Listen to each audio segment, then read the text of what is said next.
Assalamualaikum warahmatullahi wabarakatuh. Saya Agung Nugroho dari mahasiswa PPG Prajabatan Gelombang 2 PJKR UNES.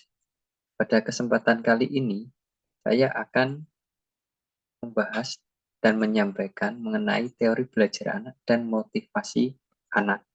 Nah, langsung saja kita menuju ke materinya.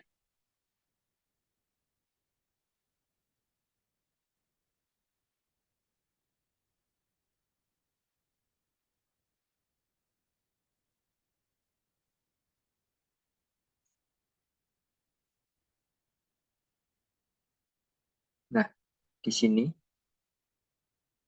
ada teori belajar anak dan motivasi belajar anak.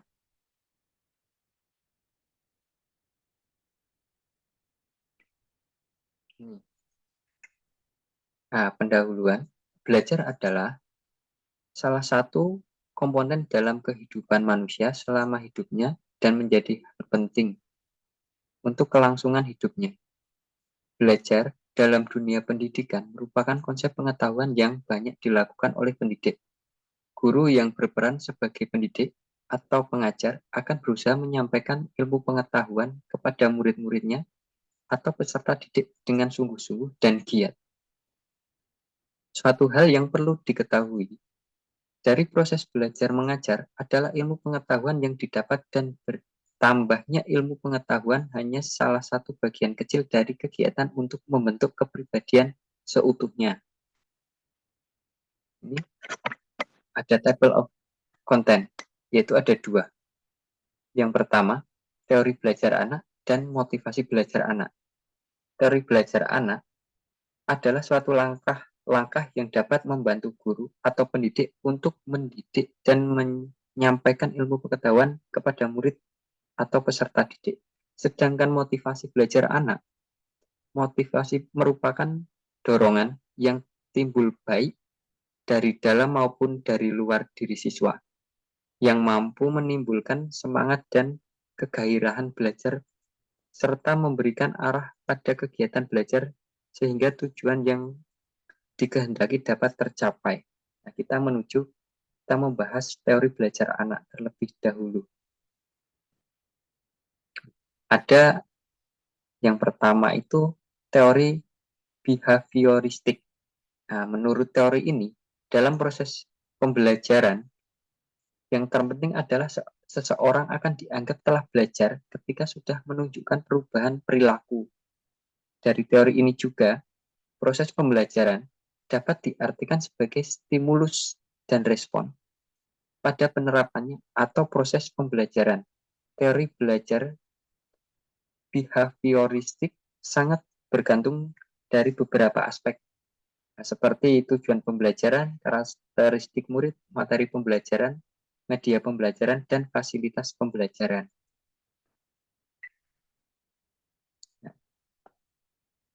Ini kekurangan dan kelebihan teori ini. Kelebihan, guru akan terbiasa untuk bersikap teliti dan peka saat kondisi belajar mengajar. Yang kedua, guru lebih sering membiasakan muridnya untuk belajar mandiri, tetapi ketika murid kesulitan baru bertanya kepada guru. Yang ketiga, dapat mengganti cara mengajar atau dengan stimulus yang satu dengan stimulus lainnya hingga mendapatkan apa yang diterima oleh murid. Yang keempat, dengan teori belajar ini sangat cocok untuk mendapatkan kemampuan yang mengandung unsur-unsur kecepatan, spontanitas, dan daya tahan. Yang kelima, teori ini bisa membentuk perilaku yang diinginkan. Dengan kata lain, perilaku yang berdampak baik bagi murid diberi perhatian lebih dan perilaku yang kurang sesuai dengan murid perhatiannya dikurangi. Nah, sedangkan kekurangannya yaitu tidak semua pelajaran dapat memakai teori belajar behavioristik. Yang kedua, guru diharuskan untuk menyusun bahan pelajaran dalam bentuk yang sudah siap. Yang ketiga, murid cenderung diarahkan untuk belajar linier, konvergen, dan tidak kreatif dan memposisikan murid sebagai murid pasif. Dalam proses pembelajaran, murid hanya bisa mendengar dan menghafal yang didengarkan. Yang terakhir, kelima, murid membutuhkan motivasi dari luar dan sangat bergantung pada guru. Teori yang kedua adalah teori kognitif. Bicara tentang manusia membangun kemampuan kognitifnya dengan motivasi yang dilakukan oleh diri sendiri terhadap lingkungannya. Teori ini mempercayai bahwa belajar itu dihasilkan dari proses persepsi, kemudian membentuk hubungan antara pengalaman yang baru dan pengalaman yang sudah tersimpan di dalam dirinya. Kelebihan dan kekurangan teori kognitif. Yang pertama, kelebihan. 1. Memudahkan siswa untuk memahami materi belajar. Yang kedua, siswa menjadi mandiri dan lebih kreatif. Sedangkan kekurangannya, yang pertama, teori yang belum bisa digunakan pada semua tingkat pendidikan. Yang kedua, pada pendidikan tingkat lanjut, teori ini sudah untuk diterapkan. Ya, kita masuk ke teori ketiga, yaitu konstruktivisme. Menurut teori ini, pembentukan pengetahuan yang terjadi pada manusia berasal dari pengalaman-pengalaman yang telah dilewatinya. Teori ini menekankan seseorang yang belajar memiliki tujuan untuk menemukan bakatnya, menambah pengetahuan atau teknologi, menambahkan pengetahuan yang dimilikinya. Nah, teori ini memiliki kelebihan dalam proses belajar mengajar. Guru dapat mengajarkan para murid untuk mengeluarkan idenya atau gagasan dan melatihnya agar bisa mengambil keputusan. Yang kedua, semua murid bisa mengingat pelajaran yang sudah diajarkan karena mengikuti proses belajar mengajar secara langsung dan aktif. Yang ketiga, pengulangan pelajaran yang dilakukan secara berulang akan membuat murid lebih mudah untuk berinteraksi dan yakin pada memahami pelajarannya. Yang keempat, ketika proses belajar mengajar, murid akan lebih mudah beradaptasi dengan lingkungannya dan mendapatkan pengetahuan baru, misalnya berinteraksi dengan teman-temannya dan guru. Yang kelima, pengetahuan yang diterima oleh murid akan mudah diterapkan dalam kehidupannya. Sedangkan kekurangannya, yaitu pertama, teori ini lebih susah untuk dimengerti karena ruang lingkupnya lebih luas. Yang kedua, tugas guru menjadi tidak maksimal karena murid diberi kebebasan lebih banyak. Nah, yang terakhir, teori humanistik. Teori ini lebih menekankan pada pembentukan kepribadian, perubahan sikap, menganalisis fenomena sosial, dan hati nurani yang diterapkan melalui materi-materi pembelajaran. Maka dari itu, dapat dikatakan bahwa guru atau pendidik sangat berperan sebagai fasilitator.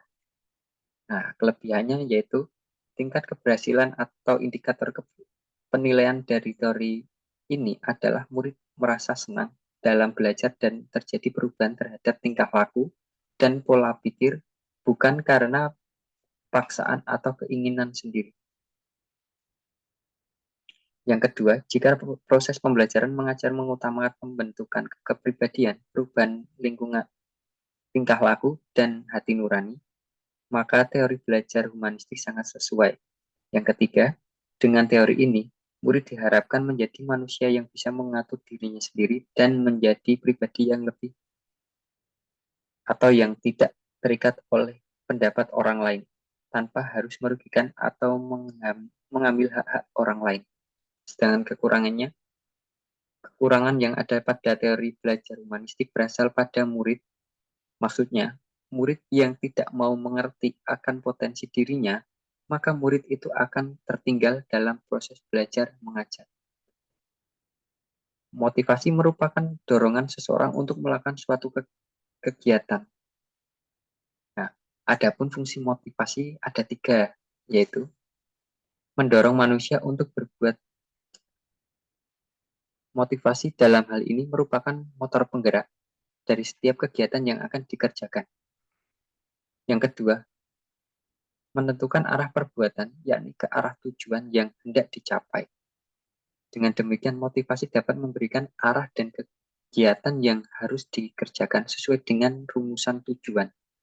Yang ketiga, menyeleksi perbuatan, yakni menentukan perbuatan-perbuatan apa yang harus dikerjakan yang serasi guna mencapai tujuan dengan menyisihkan perbuatan yang tidak bermanfaat bagi tujuan tersebut. Adapun macam motivasi sebagai berikut. Motivasi intrinsik dan motivasi ekstrinsik. Yang pertama, intrinsik adalah motivasi yang ditinggalkan dari diri seseorang. Motivasi ini biasanya timbul karena adanya harapan, tujuan, dan keinginan seseorang terhadap sesuatu sehingga dia memiliki semangat untuk mencapai itu. Yang kedua, motivasi ekstrinsik adalah sesuatu yang diharapkan akan diperoleh dari luar diri seseorang. Motivasi ini biasanya dalam bentuk nilai dari suatu materi. Misalnya, imbalan dalam bentuk uang atau insentif lainnya yang diperoleh atas suatu upaya yang telah dilakukan. Motivasi belajar dapat timbul karena beberapa faktor, yaitu pertama, faktor internal. Faktor fisik merupakan faktor yang mempengaruhi tubuh dan penampilan individu. Faktor fisik meliputi gizi, kesehatan, dan fungsi-fungsi fisik, terutama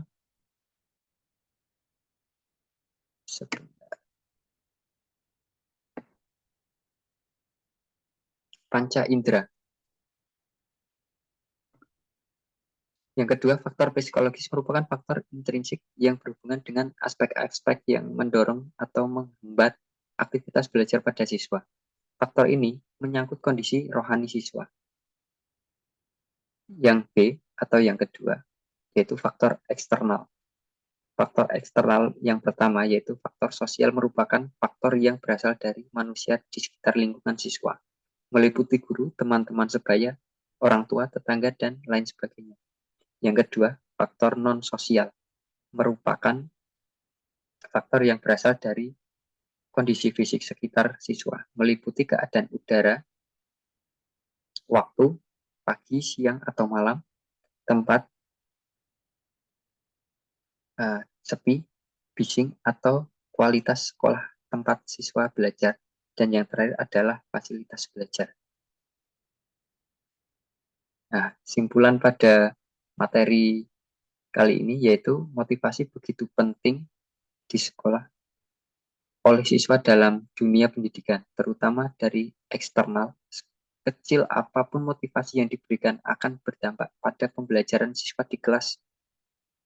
Kedatangan teknologi biasanya dimanfaatkan oleh seorang guru untuk motivasi siswa dengan menampilkan video, suatu cerita, hal seperti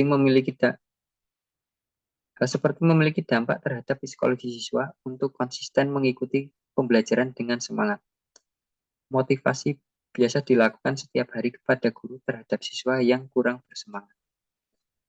Demikian paparan materi mengenai teori belajar dan motivasi belajar untuk siswa di sekolah. Sekian dari saya. Wassalamualaikum warahmatullahi wabarakatuh.